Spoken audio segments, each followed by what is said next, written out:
Por supuesto que México ya está maduro para una filosofía política. Hasta ahora hemos tenido una política de tercer mundo, con partidos de tercer mundo y, aunque usted no lo crea, con ciudadanos de tercer mundo. Yo creo que ya es momento de que pensemos la política nacional. Para esto necesitamos recordar que los grandes teóricos políticos han sido filósofos. Toda la tradición occidental de la que partimos ha sido construida intelectualmente por gente como Sócrates, Platón, Aristóteles, Hegel y Marx. Todos ellos no solamente son intelectuales de primerísimo orden, sino que los conceptos que usamos el día de hoy y los fines que estamos buscando en la política son los que ellos marcaron. Recordemos también que nosotros debemos ordenar la realidad, porque precisamente por no saber filosofía, los eventos políticos nacionales, latinoamericanos y no digamos los mundiales, nos parecen un verdadero caos. Esto demuestra, en primerísimo lugar, que el caos no está afuera de nosotros, en la realidad, sino que ese caos es el caos que está en nuestros conceptos. Si se me pidiese organizar el pensamiento mexicano actual, yo lo pondría exactamente como esta diapositiva. Todo está de cabeza, todo está por ningún lado y la gente habla de cosas que no puede definir, que no puede relacionar y que no puede jerarquizar. ¿Cómo se jerarquiza y cómo se ordenan los conceptos políticos? Para eso tenemos a la cultura griega. El fundamento de nuestra democracia es la cultura griega que organizó todas las formas de gobierno en formas puras y formas impuras. Si uno gobernaba de forma pura, era un monarca, pero si gobernaba una persona de forma impura, era un tirano. Si algunos gobernaban de forma pura, eran aristócratas, y si no lo hacían así, eran, por supuesto, oligarcas. Finalmente, Platón dice que si todos gobiernan de forma pura, todos van a ser demócratas. Pero si todos gobiernan de forma impura, se va a convertir ese gobierno en demagogia. Esto, por supuesto, me hace sonreír mucho en todo el mundo moderno que estamos viviendo el día de hoy.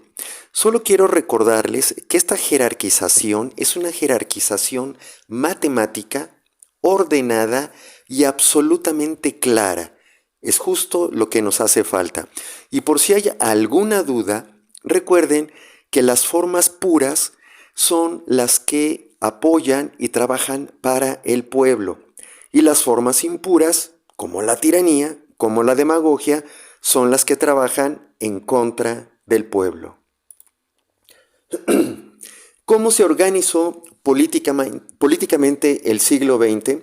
Voy a utilizar un diagrama que retomé de Maurice Duverger o Maurice Duverger en su libro Introducción a la Política. Dice Duverger que solamente podemos hacer política o con las armas o con las leyes, y que solamente podemos hacer política de izquierda o política de derecha.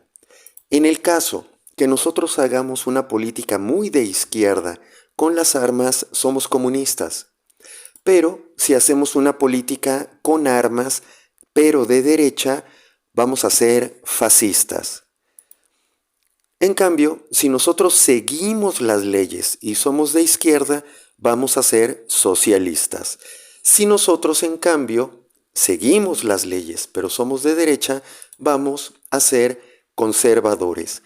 Este esquema nos explica perfectamente bien el movimiento político del siglo XX. Y nosotros podemos entender con este esquema y podemos ubicar la realidad.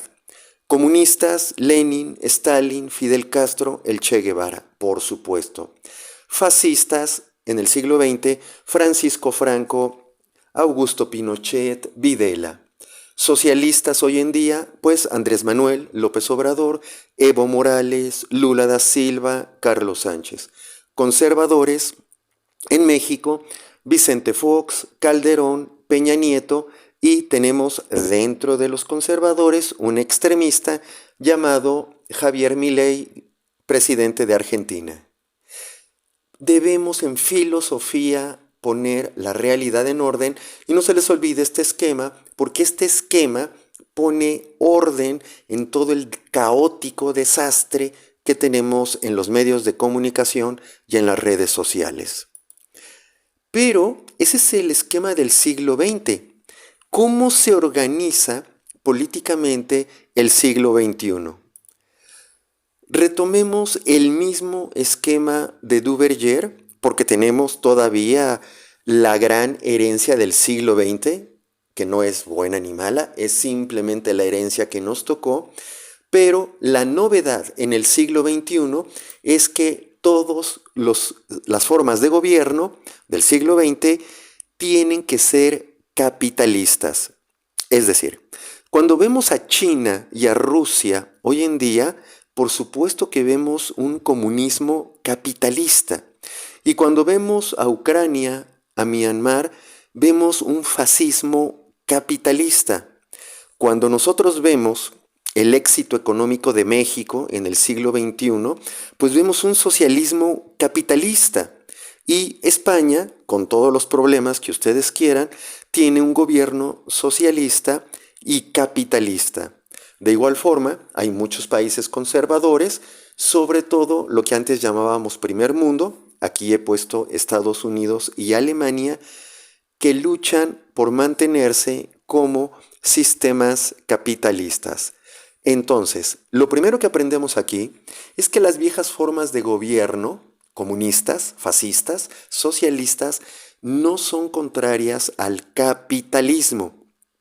Y de hecho, por ejemplo, en México podemos tener un socialismo que capitaliza mucho al país y que progresa económicamente mucho mejor que los gobiernos conservadores anteriores.